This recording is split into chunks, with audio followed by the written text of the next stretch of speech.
এইফালে গৈছিলো ঘৰলে আজি সেইকাৰণে মানে ভিডিঅ'টো দিবলে মানে পৰা নাই ঘৰ মানে গোটেই কাম বন্ধ কৰি মেলি আহিলো যে মানে মোবাইলত চাৰ্জ হৈছিলে কাৰণে ভিডিঅ' দিবলৈ নাই আৰু এইফালে চব আমাৰ কি খাই দিছে অকণ মানে ময়ো খালো আমাৰ ল'ৰাটো মানে একো বস্তু মানে ভালকে এতিয়া মানে আহি পেলাই ইমানেই মানে ভাগৰ লাগিলে অকণমান বুলি বিচনাত কৰিবলৈ কঁকাল একদম ফটফাই গ'ল আজি গোটেই ঘৰত কাম বন কৰি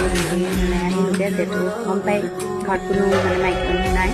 দেউতা আৰু ভাইটি আছে অকল সেইকাৰণে ঘৰত গৈ গোটেই মানে বিহুৰ কাৰণে ঘৰ দুৱাৰবোৰ মুচি মেলি আহিলোগে কাপোৰ কানি অলপ ধুই মেলি আহিলোগে সেই আৰু আহি পেলাই মানে ঘৰত গৈ পেলাই মানে অকণ ৰৈ থকা নাই ঘৰ গৈ 10:30মান বজাত পাইছোঁগৈ গৈ মেলি গোটেই ঘৰ দুৱাৰ মুচি কাপোৰ কানি ধুই মেলি মানে দেউতাই ভাত পাতি বনাই থৈছিলে সেয়া একদম সেইটো কাৰণে ভাল আৰু নহয় দেউতাই ক'লে ভাত পানী বনাই মেলি থয়